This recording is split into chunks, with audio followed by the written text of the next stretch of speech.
ఇప్పుడు సుప్రీంకోర్టు మంచి నిర్ణయం తీసుకునింది. ఎందుకు తీసుకునిందంటే ఈ సుబ్రహ్మణ్యం అనే అతను ఇప్పుడు కల్తీ జరిగింది అక్కడ అందరికి తెలుసు. నువ్వే విధంగా పోయి నువ్వు మళ్ళీ కమిటీ మామూలుగా నువ్వు సుప్రీంకోర్టుకు పోయి నువ్వు నోటీసులు ఇవ్వాలని అనిపించింది సుబ్రహ్మణ్యం గారు. ఇప్పుడు దీని వెనకాలన్న ఆ వ్యక్తులు ఎవరో బయటికి రావాలి. ఆ బయటకు వచ్చినప్పుడే ఈ ప్రజలందరూ కూడా క్షమిస్తారు, భగవంతుడు కూడా క్షమిస్తాడు. బయటకు రాకుండా ఇప్పుడు మీకు కమిటీ వేస్తే మీకేందంట, మీకేంటి భయం? మీకు తప్పు చేయనప్పుడు మీకు భయపడాల్సిన అవసరం లేదు కదా. 2022లో మీరు చేసిన పని ఏంటి? అక్కడ మామూలుగా అక్కడ కమిటీ వేసి మామూలుగా అది కల్తీ జరిగిందని అన్నప్పుడు మీరు అక్కడ నొక్కి పెట్టారు. అప్పుడు అవన్నీ ఏం చేశారు? మీరు చేసిన పని కూడా ప్రతి ఒక్కటి తప్పు. మీకు కమిటీ వేసిన వల్ల మీకు ఏంటి తప్పు? ఎవరు ఎందుకుంటారయ్యా?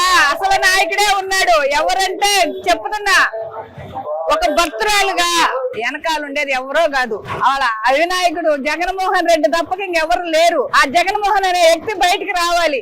ఇది ఇక్కడ జరగలేదు, మాది తప్పు అయిపోయిందని అక్కడ హైకోర్టులో గానీ సుప్రీంకోర్టులో గానీ ఒప్పుకోవాలి. ఎందుకంటే వీళ్ళకి భయం పట్టుకుంది.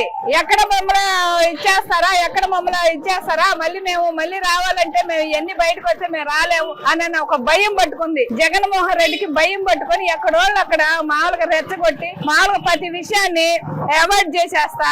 ప్రతి నిమిషం ప్రతి సెకండ్ లో జగన్మోహన్ రెడ్డికి ఉండే ఒక విచిత్రమైన ఒక ఆలోచన ఏంటంటే 100% కరెక్ట్. ఎందుకంటే ఆ కమిటీ వేస్తేనే బయట ఉన్న వెనకాల ఉన్న వ్యక్తులు ఎవరో బయటకు వస్తారు. ఇక్కడ ఎక్కడైతే బయటకు వస్తాము, ఎక్కడైతే మా పరువులు పోతాయి, మేము వీరుళ్ళు సూర్యులు అని చెప్పుకుంటున్నాడు కదా జగన్మోహన్ రెడ్డి చేసే ఆలోచనలన్నీ కూడా ఏదో ఆలోచనలు. మరి ఆ బుర్రలో ఏముందో ఏంటో తెలియదు. నీకు భక్తి ఉందా? నీకు భక్తి ఉంటే నువ్వు ఒక వెంకటేశ్వర స్వామి ఒక లడ్డు 10 మంది కోట్లాది మంది నువ్వు అసలు మనిషి అసలు ఎంతమంది భక్తులు. సుప్రీంకోర్టు ఆయన వేసిన సుబ్రహ్మణ్య స్వామి వేసిన దాన్ని కొట్టేసింది. దాని మీద మీరేమంటారమ్మా? కొట్టేసిందంటే సుప్రీంకోర్టు మంచి పని చేసింది. కొట్టేసిన వల్ల మాకు అందరం కూడా ప్రజలందరం కూడా భక్తులందరం కూడా రాష్ట్ర మన ఏపీ మన 5,000 కోట్ల మంది కూడా సంతోషించేది ఇదే. ఇది బయటికి రావాలి. ఆ లడ్డులో ఏమేమి కలిపారు, ఆ వ్యక్తి ఎవరైతే ఉన్నాడో ఆ వ్యక్తి బయటికి రావాలి. ఆ బయటకు వచ్చినప్పుడే ఈ నిర్ధారణ అనేది తేలుద్ది అనేది మామూలుగా మా అందరి అభిప్రాయాలు గాని ఆ ప్రజల అభిప్రాయాలు గాని